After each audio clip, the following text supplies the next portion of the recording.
মাত্র 10 মিনিটে জলের ভাপে পাকা আমের কেক বানিয়ে দেখুন। এত সুন্দর কেক তৈরি হবে, নিজেরা দেখে অবাক হবেন। আর এই কেকটা এভাবে একবার বানিয়ে চায়ের সাথে খেয়ে দেখুন। এত মজার, মুখে লেগে থাকার মতন একটা কেক বলতে পারেন। পাকা আম থাকতে থাকতে এইভাবে একবার হলেও বানিয়ে দেখবেন। কোনো রকম বেক করার ঝামেলাই থাকবে না। ইনস্ট্যান্ট কয়েক মিনিটে নরম তুলতুলে স্পঞ্জি কেক তৈরি করে নিতে পারবেন। কোনো রকম ডিমের দরকারই হবে না। নমস্কার বন্ধুরা, নতুন একটা পর্ব দেখার জন্য আপনাদের সকলকে স্বাগত জানাই। আজকে মাত্র 10 মিনিটে জলের ভাপে পাকা আমের নরম তুলতুলে কেক বানিয়ে দেখাবো। একদমই সহজভাবে ঝটপট বানিয়ে নিতে পারেন। এই কেকটা চায়ের সাথে খেতে ভীষণ ভালো লাগে। তো চলুন, আশা করছি রেসিপিটি আপনাদের অনেক ভালো লাগবে। সবার প্রথমে আমি এখানে একটা মিক্সির জার নিয়ে নিয়েছি। এবারে মিক্সির জারে নিয়ে নিচ্ছি 1 কাপ সুজি। এখানে 1 কাপ সুজি দিয়ে এই কেকটা তৈরি করব। চাইলে আপনারা আরো কম সুজি বা বেশি সুজি নিয়েও কেকটা তৈরি করতে পারেন, তবে অবশ্যই করে একটু মেপে নেবেন, তাহলে পরের মাপগুলো দিতে অনেক সুবিধা হবে। এবারে মিক্সির ঢাকনা লাগিয়ে সুজিটা একটু ভালো করে গুঁড়ো করে নেব। তো এই দেখুন, এখানে সুজিটা আমি একটু ভালো করে গুঁড়ো করে নিয়েছি। সুজি কিন্তু পুরোপুরি একদম পাউডার হবে না, একটু খসখসে থাকবে। এবারে গুঁড়ো করা সুজিটা একটা বাটির মধ্যে নিয়ে নেব। আবার ঠিক এই মিক্সির জারের মধ্যে যে কাপ মেপে সুজিটা নিয়েছিলাম সেই কাপেরই অর্ধেক দিয়ে দিচ্ছি চিনি। আর এইখানে নিয়েছি একটা পাকা আম। তো আমগুলো দেখুন এরকম খোসা ছাড়িয়ে একটু টুকরো করে নিয়েছি।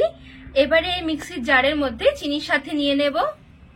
এবারে মিক্সির ঢাকনা লাগিয়ে এই চিনি আর আমটা একটু মিক্সির মধ্যে ঘুরিয়ে নেব। তো এই দেখুন, আম আর চিনিটা খুব সুন্দরভাবে মিক্সির মধ্যে একটু ঘুরিয়ে নিয়েছি। এবারে গুঁড়ো করা সুজির মধ্যে আম আর চিনির মিশ্রণটা নিয়ে নিচ্ছি। আর এখানে নিয়েছি 1/2 কাপ জাল করা ঘন দুধ। আর দিয়ে দিচ্ছি 1/2 কাপ টক দই।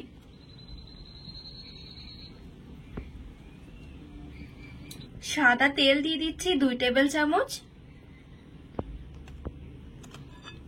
একদম 1 চিমটি দিয়ে দিচ্ছি লবণ। এবারে একটু হুইক্সের সাহায্যে ভালো করে মিশিয়ে নেব।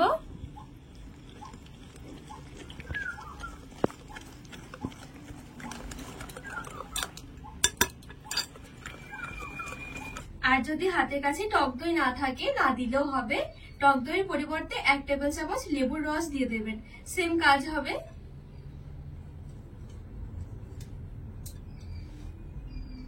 তো সবকিছু খুব ভালোভাবে হুইক্স দিয়ে আমি একটু মিশিয়ে নিয়েছি। এখানে ফ্লেভারের জন্য একটু ভ্যানিলা এসেন্স দিয়ে দিতে পারেন, তবে যেহেতু আজকে আম দিয়ে তৈরি করছি, আমেরও খুব সুন্দর একটা ফ্লেভার রয়েছে, সেই জন্য ভ্যানিলা এসেন্স দিলাম না। এমনিতেই খেতে অনেক বেশি ভালো লাগবে। আর মেশানোর পর দেখবেন একটু ঘন মনে হবে, তবে এখানে একটু সোডা দেব। সোডা দেওয়ার পরে কিন্তু একটু পাতলা হয়ে যাবে। এবারে এরকম একটা ছোট ছাকনার মধ্যে 1/2 টেবিল চামচ নিয়ে নিচ্ছি বেকিং সোডা আর 1/2 টেবিল চামচ নিয়ে নিচ্ছি বেকিং পাউডার। একটু চেলে দেব আর একটু জল দিয়ে দিচ্ছি।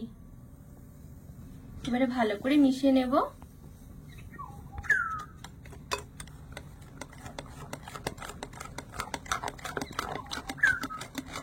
তো এখানে বেকিং পাউডার, বেকিং সোডা দিয়ে খুব ভালো করে নেড়েচেড়ে মিশিয়ে নিয়েছি।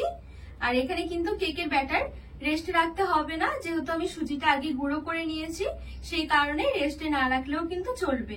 খুব সহজে কেকটা কিন্তু কয়েক মিনিটের মধ্যে তৈরি করে নিতে পারবেন। আর বেকিং সোডা, বেকিং পাউডার দিয়ে মেশানোর পর দেখবেন ব্যাটার অনেকটা হালকা হয়ে যাবে। এই দেখুন, আগের তুলনায় কিন্তু অনেকটা পাতলাও হয়ে গেছে। এর বেশি আর পাতলা করা যাবে না।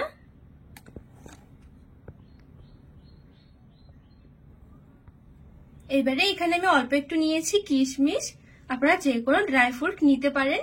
এবারে এই কিশমিশের মধ্যে আমি একটুখানি ময়দা দিয়ে দিচ্ছি, দিয়ে একটু এভাবে করে নেড়েচেড়ে একটু কোট করে নেব কিশমিশগুলো।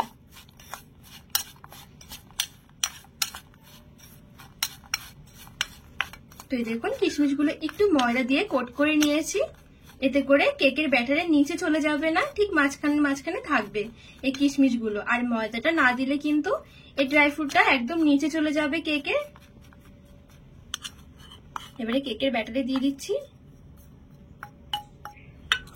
এবারে কিশমিশটা দিয়েও একটু নেড়ে ছেড়ে মিশিয়ে নেব।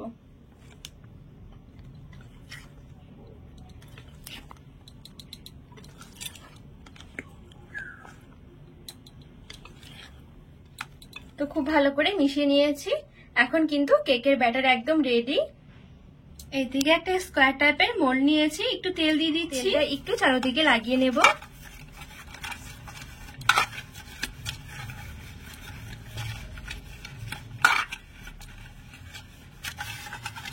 তেলটা দেওয়ার কারণে কেকটা খুব সুন্দরভাবে মোল্ড থেকে বেরিয়ে আসবে। এবারে কেকের ব্যাটার নিয়ে নিচ্ছি।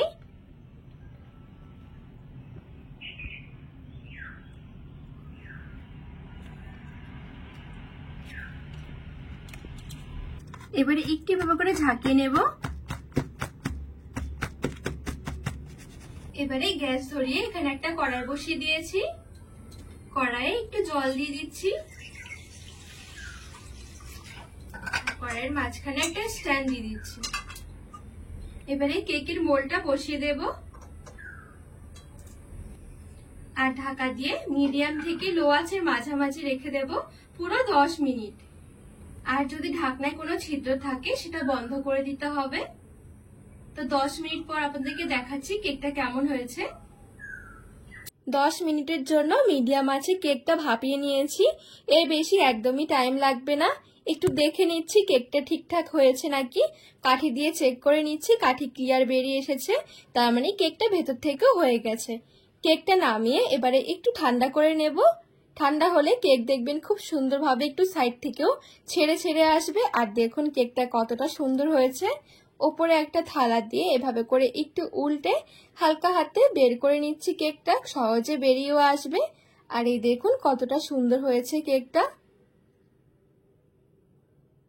একদম নরম তুলতুলে কেক হবে, ঝটপট ঝামেলা ছাড়াই, কোনো রকম বেক করা ঝামেলা ছাড়াই কিন্তু কেকটা বানিয়ে নিতে পারবেন। ভীষণ ভালো লাগে কেকটা খেতে। এবারে দেখুন আমি একটু পিস করে কেটে নিয়েছি। আর এই দেখুন কত সুন্দর কেক তৈরি হয়েছে। কোনোভাবেই বোঝাও যাবে না যে এটা জলের ভাপে তৈরি করা হয়েছে। এই দেখুন। এবারে একটু পিস পিস করে কেটে নিচ্ছি। চায়ের সাথে খাওয়ার জন্য ঝটপট কিন্তু এই কেকটা বানিয়ে নিতে পারেন। চা দিয়ে খেতেও ভীষণ ভালো লাগে, বা হালকা খিদের জন্য পারফেক্ট একটা রেসিপি। পাকা আম থাকতে থাকতে এভাবে একবার হলেও বানিয়ে দেখবেন, ভীষণ ভালো লাগবে খেতে। আর এই দেখুন কতটা নরম তুলতুলে হয়েছে।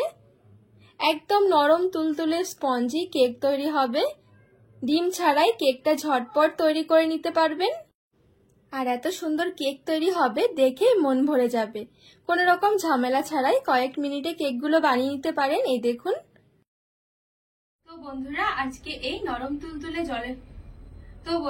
আজকে এই জলের ভাবে নরম তুলতুলে পাকা আমের কেকের রেসিপি আপনাদের কেমন লেগেছে অবশ্যই কিন্তু কমেন্ট করে জানাবেন।